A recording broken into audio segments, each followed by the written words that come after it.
Welcome back again guys no to my channel. This is Janel Idanyo. At sa video kong ito, tuturuan ko po kayo kung paano po tayo mag-report sa Move-It Help Center.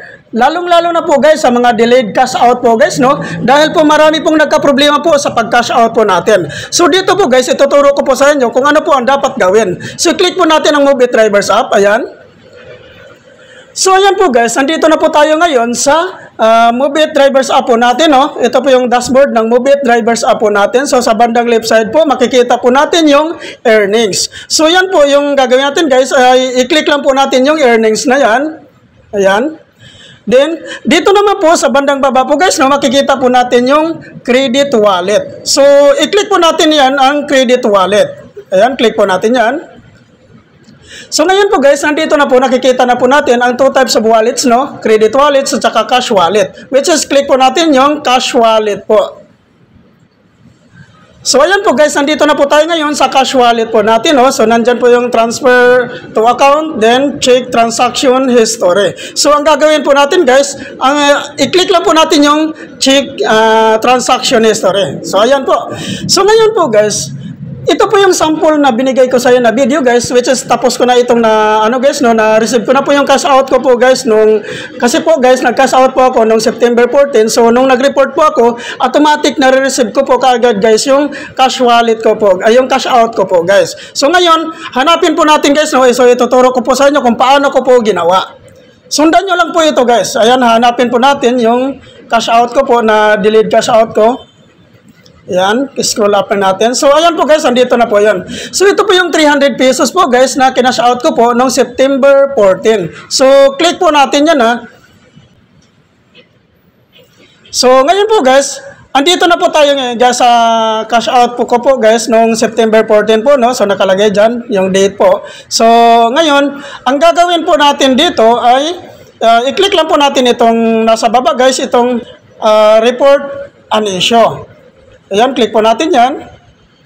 So, automatic guys, napupunta po kaagad tayo dito sa help center po ni Move-It po, no? So, ang gagawin lang po natin dito ay hahanapin lang po natin ito, no? So, ito po yung mga sample po ni help center po. Diyan ka po pipili kung saan dyan ang gusto mo piliin. So, which is cash out po natin and wallets issue. So, i-click po natin yan. So, dito po, hanapin po natin dito yung i-report po natin. So, which is hindi nga po natin natanggap yung cash out po natin. So, hanapin natin yung I didn't receive my cash out from Move-It. So, yan po yung i-click po natin guys dahil hindi po natin na-receive nga po yung cash out po natin. So, click po natin yan. So, ngayon po guys, so ito po guys, hindi na po natin basahin yan, no? So, ang gagawin po natin dyan ay i-scroll up na lang po natin ito. Ayan.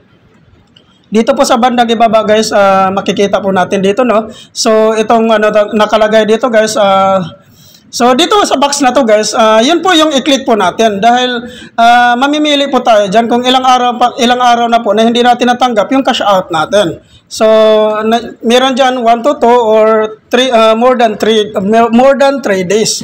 So, ngayon guys, i-click lang po natin ito. Ayun, nakalagay dito, more than 3 days nga po guys. So, i-click lang po natin ito. So, ngayon, kailangan na po nating magsulat po dito guys kung ano pong nangyari, bakit hindi po natin na-receive. So, kailangan po natin ipapareview natin sa help center po ni Move-It, no? So, ngayon guys, magta-type po tayo dyan guys. Kung gusto nyo po, yung tinype ko dito na guys, na letter sa Move-It, so sundan nyo na lang po guys or gayahin nyo na lang po ito dahil po napakadali lang naman po ito guys, no? Dahil ito yung ginamit ko guys, kaya automatic po na approve po agad yung cash out ko po guys, no? So ayan po, ito-type po natin dito, no? Dear Move-It team. So ngayon, kumpletuhin lang natin guys, sundan nyo lang po ito. Kung gusto nyo guys, i-copy paste nyo na lang or gayahin nyo na lang po para po mas madali na lang po kayo makapaglagay dyan ng letter po. So ayan, good day.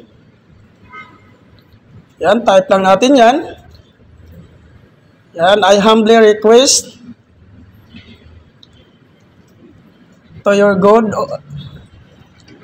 Office, ayan. I-type nyo lang dyan guys.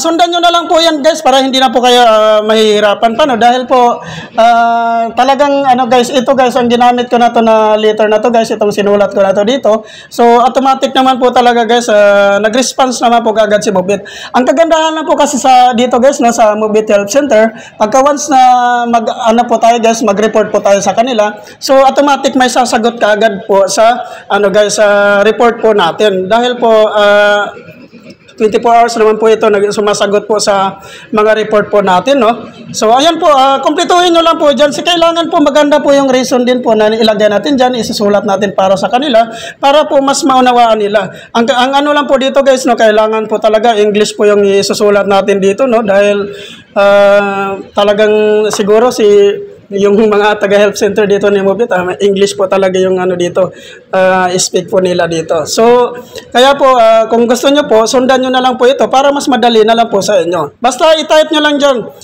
or sundan nyo na lang po yung ano ko guys, yung sinulat ko po dyan. So, ayan. Then, dito sa baba. Thank you. So, ayan po. So, ngayon, pag once okay na po yan guys, no? So tapos na po tayo dyan, nagsulat, no? So dito sa baba guys, so i-upload po natin yung kinash out po natin, no? I-screenshot po natin yun, no? Yung cash out po natin, i-screenshot po natin yung requested cash out po natin. So dito nyo po i-upload po. So pag once na-upload nyo na po yan dyan guys, automatic na po, click na po natin yung submit. So ngayon guys, pag once na-submit na natin yan, no? So okay na po yan. So, ang sasunod na po natin gagawin naman ditong hakbang guys, no? So, hintayin natin guys. Napakadali lang naman po guys, siguro minutes lang na ang reply, magre-reply po kaagad si Mobit sa atin. So, ayan guys, no? So, ito na po yung reply po ni Mobit sa akin guys, no? Ito po yon. So, nakalagay po dito guys, no? Hello Janelle, your request has been received and is being reviewed by our Mobit support team. So ito po guys, napakadali lang po talaga nag-reply dito si Mobit. Thank you for watching.